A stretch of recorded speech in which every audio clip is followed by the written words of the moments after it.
bring in the governor. Governor Landry of Louisiana. Very nice of him to take the opportunity. Gov, thank you very much for being on NewsNation with us tonight, especially in this time when I know you're on high alert. Thank you, Chris. It's a pleasure to be with you.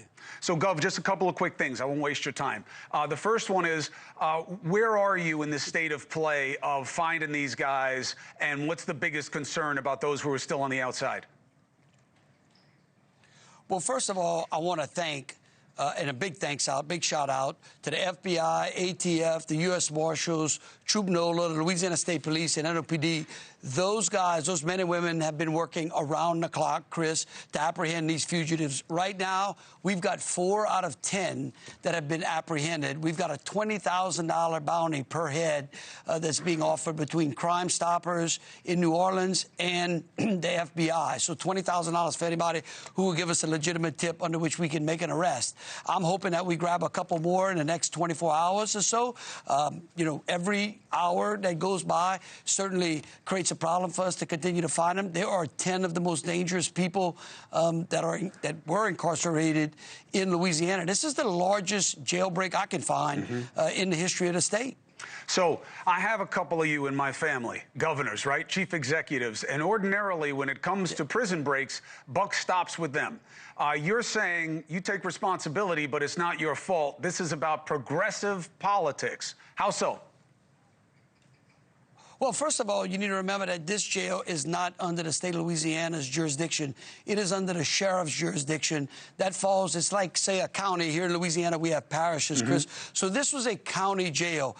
The problem that I have is the fact that that system in that jail has people that have been sitting in those jail cells waiting for sentences. If they were sentenced, then they become my problem. I get to take them and put them in a state facility. They have people that have been sitting in those jails for years, either between the DA and the judges that are constantly keeping them there and not being able to either try them or get them pleaded so that, again, we can process them and put them into state care. Here's what I know. What I said yesterday was the fact that George Soros came over the last decade or so and spent a ton of money in the city of New Orleans electing these progressive people. It's like he came with Santa Claus, and underneath and inside the sack, he put out a DA, a sheriff, and I think about 6 judges.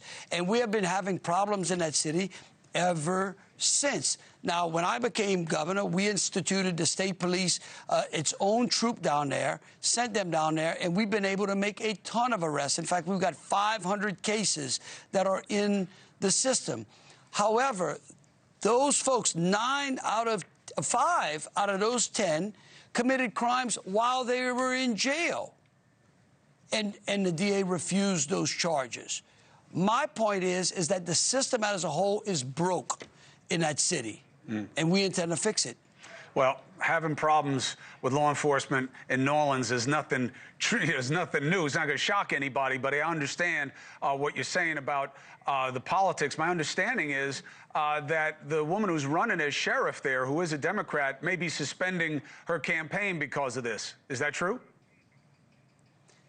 That's what I understood. I found that out right before we came, before I came on the show, and that's what I heard. Look, I can tell you that I toured that facility before she became elected.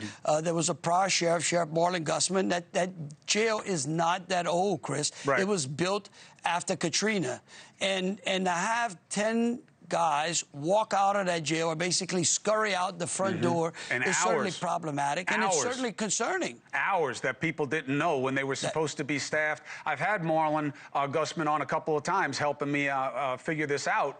And, you know, he's like, the staffing should have been different. The alert structure should have been a lot earlier. So there are obviously problems. The feds in a monitoring capacity said the same thing. So we'll see if it can get fixed. And, Governor, we're here to get the word out of anything you think matters to the public. I hope these guys don't do anything else bad on the outside. Me neither, Chris, but I can tell you what, we are hunting them down, and as fast as we can get the tips in and as fast as we can pick them up, we are. And where I'm sending them, they're not getting out. All right, Gov, you're always welcome here at NewsNation. Thank you for coming on to make the case. Thank you for watching. Subscribe below and download our NewsNation app right now on your phone, and you will get fact-based, unbiased news for all Americans.